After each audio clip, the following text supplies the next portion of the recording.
The torches in the great hall of Veshmir burned low, throwing long shadows across the marble floor where 7 lords had already come and gone. Mira Ashvale stood against the cold stone pillar, her plain gray dress marking her as exactly what she was, a steward's daughter, invited to the choosing only because tradition demanded every unmarried woman in the city attend. She was 23, too old by court standards.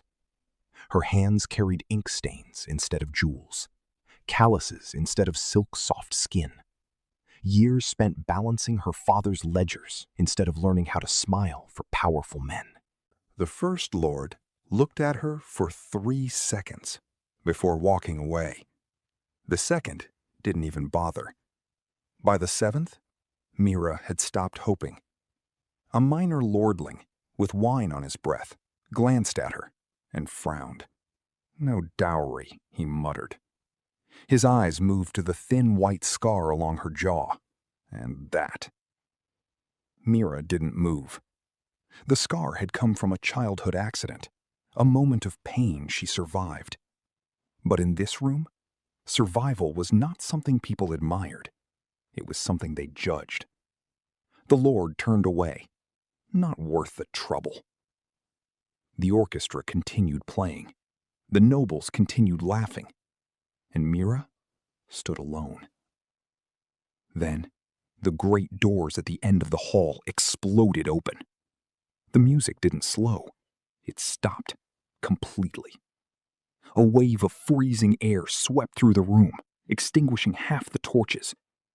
Every person turned, and every person became silent. Because standing in the doorway was the man every mother warned their daughters about. Kaelon Drask, the exiled warlord.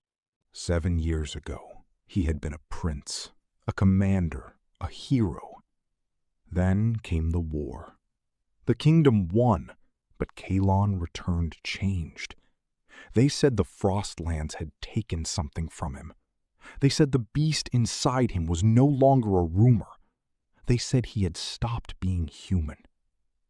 He walked into the hall wearing black fur covered in frost that refused to melt, a scar cutting across his face, his pale blue eyes colder than the winter outside. The crowd stepped away from him, not because he asked, but because something inside them told them to. Kaelon looked across the room. Beautiful noblewomen waited for him to choose. Daughters of powerful families, women covered in gold and diamonds. He ignored every single one. His eyes stopped on Mira, and he walked toward her, slowly, deliberately. The crowd parted. He stopped in front of her. Mira realized the stories had been wrong about one thing. He wasn't emotionless. He was controlled, like a man constantly holding a monster behind a locked door. His eyes moved over her, her gray dress, her ink-stained fingers, her scar. But unlike the others, he didn't look away. "You were rejected 7 times tonight," he said. Mira lifted her chin. 8, if you're here to do the same. A strange flicker passed through his eyes. Not amusement. Interest. "You don't fear insulting me." "I don't see the benefit." The corner of his mouth almost moved. Almost. "Good." The entire room froze. Nobody had ever heard the exiled warlord sound pleased. Kaelon removed a black-sealed document from his cloak and held it toward her. "Read it." "What is it?" "A contract." "A marriage contract?" "No," his voice dropped. "A survival contract." The hall erupted into whispers. Kaelon ignored them. "The Frostreach is dying. My people are starving. My keep is falling apart." His eyes locked with hers. "I don't need a princess." A pause. "I need someone who knows how to survive." Mira stared at him. You want me to manage your lands? I want you to rebuild them. And what do I get? For the first time, something dangerous entered his expression. My protection.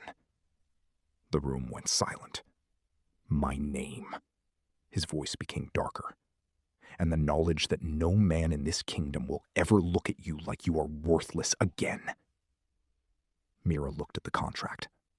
7 men had seen a poor girl with a scar. This man saw something else. Something useful. Something rare. She took the parchment.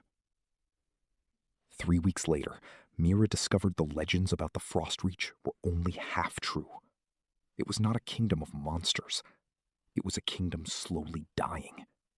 The granaries were almost empty, the soldiers exhausted.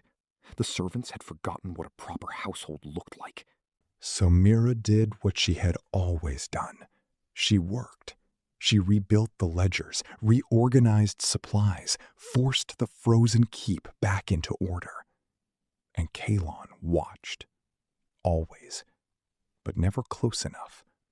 He left when she entered a room, spoke only when necessary, and every night, when the moon rose, he disappeared.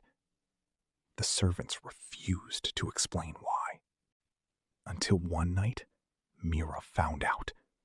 She woke to a sound below the keep, a growl, not from an animal, from something much larger. She followed it down beneath the castle, and there she saw him. Kaelon. Not the warlord, not the king, the beast. His hands had become claws. His eyes burned with something inhuman. Chains wrapped around his wrists, biting into his skin. He was fighting himself, fighting the thing inside him. Mira froze. His head snapped toward her. The creature inside him went still. Mira. Her name sounded like a warning. Leave. She should have. Everyone else would have. But she noticed something. The monster was not trying to escape. It was trying to protect her. You lock yourself down here every night, she whispered. His jaw tightened. Because I know what happens if I don't. And what happens? A long silence. Then, I hurt people. The honesty surprised her. Not a lie, not an excuse, a truth. Mira stepped closer. His chains rattled. Don't. But she kept walking. The beast inside him growled. Yet Kaelon didn't move. You're not the only one who survived something, she said quietly. His eyes met hers. For one moment, the monster disappeared, and she saw the man. The attack came 3 nights later. Riders from the southern clans stormed the gates, believing the exile was too broken to defend his home. They were wrong. Mira reached the courtyard as Kaelon returned from battle. Blood covered his armor. An arrow was buried deep in his shoulder. "Get the healer!" a guard shouted. "There is no healer," Mira replied. She ran to him. Kaelon grabbed her wrist. His grip was weak. "Stay back." "You're bleeding." Mira. His eyes flashed, a warning. The wound is not the danger. She understood. The beast. The pain was waking it. The soldiers backed away as his breathing changed. His hands tightened. His eyes darkened. The monster was coming. Everyone stepped away. Except Mira. "Kaelon." He looked at her, barely human. "Run." She moved closer. "No." A growl escaped him. The guards raised their weapons. Mira ignored them. She placed her hand against his face. The entire courtyard went silent. "Look at me." For a moment, nothing happened. Then the beast inside him stopped. The claws disappeared. The monster retreated. And Kaelon collapsed into her arms. Hours later, when she removed the arrow and bandaged his wound, he stared at her. "You should fear me." Mira tied the final knot. Maybe. His expression darkened. "Maybe?" She looked at him. "But I think you're more afraid of yourself than anyone else is." For the first time in years, Kaelon Drask had no answer. Because the woman everyone rejected was the first person who had ever seen the man He was trying to save.